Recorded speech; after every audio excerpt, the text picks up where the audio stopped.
안녕하십니까. 신후 법률사무소의 김용대 변호사입니다. 오늘은 저희 법률사무소에서 거의 2년 반 동안 진행한 추신금 청구 소송에 대해서 말씀드리도록 하겠습니다. 저희는 피고 소송 대리를 맡았고요. 얼마 전에 피고 승소 판결을 받았어요. 추신금 청구 소송이란 게 뭐냐면 좀 어려워 보일 수 있는데 압류 추심을 할 수가 있어요. 보통 채권에 대한 압류 추심인데 채권자가 채무자의 재산에 대해서 압류를 할 수 있잖아요. 부동산이라든지 뭐 자동차라든지. 근데 이제 채권에 대해서도 할 수 있어요. 보통은 채권은 이제 임대차 보증금 반환 채권이 주로가 되겠죠. 이제 채무자가 즉 돈을 갚아야 될 사람이 뭐 다른 재산이 없어. 근데 임차인으로 살아. 그러면 그 임대차 보증금 반환 채권, 이 사람이 받을 채권을 압류를 하고 추심 명령을 받아버리는 거예요. 추심 명령을 뭐냐면 채권자가 나야.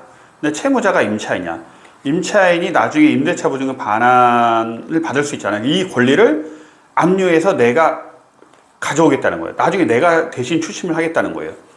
임차인이 나중에 임대차 계약 종료했을 때 보증금을 임차인이 아니라 내가 대신 받겠다 이거예요. 이게 바로 추신금 청구 소송입니다.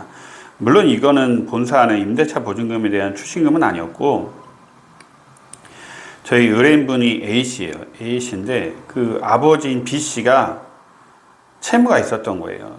대략 원금만 4천만 원이고 그 이상 있었는데 이제 채권자가 이제 그 아버지인 B씨한테 채권 추심을 막 했었어요. 근데 결국 B씨의 공장에 대해서도 추심을 했었는데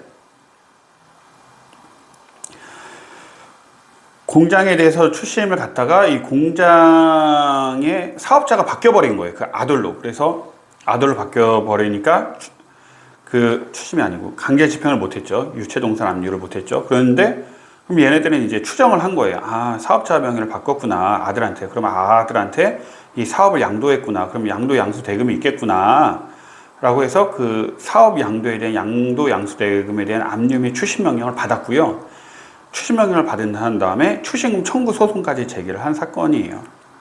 결국 얘네들이 뭐 굉장히 소송이 2년 반 동안 진행을 한 거 청구 원인을 여러 번 추가를 했는데 사업 양도 양수로 인한 양도 대금을 추심금 청구랑 이제 설사 사업 양도를 하지 않았더라도 하더라도 상호를 그대로 썼다. 뭐 간판이라든지 똑같았다. 그래서 상호 소용에 대해서 책임이 있다라고 해서 뭐 청구 원인은 많습니다. 청구 원인은 많고 그 외에 A씨가 이제 저희 의뢰인분이 이제 강제집행면탈, 부친의 강제집행면탈을 도와서 불법행위로 인한 손해배상 채무도 있다라고 해서 여러 가지 주장을 했었어요. 근데 결국은 사업 양도 양수를 받은 게 아니고 상호 소용이란 것도 볼 수 없고 즉 형사 고소까지 당했었어요. 강제집행면탈 가담에 볼 수 없다라고 해서 전부 다 원고의 청구를 기각시킨 사건이라고 할 수 있습니다.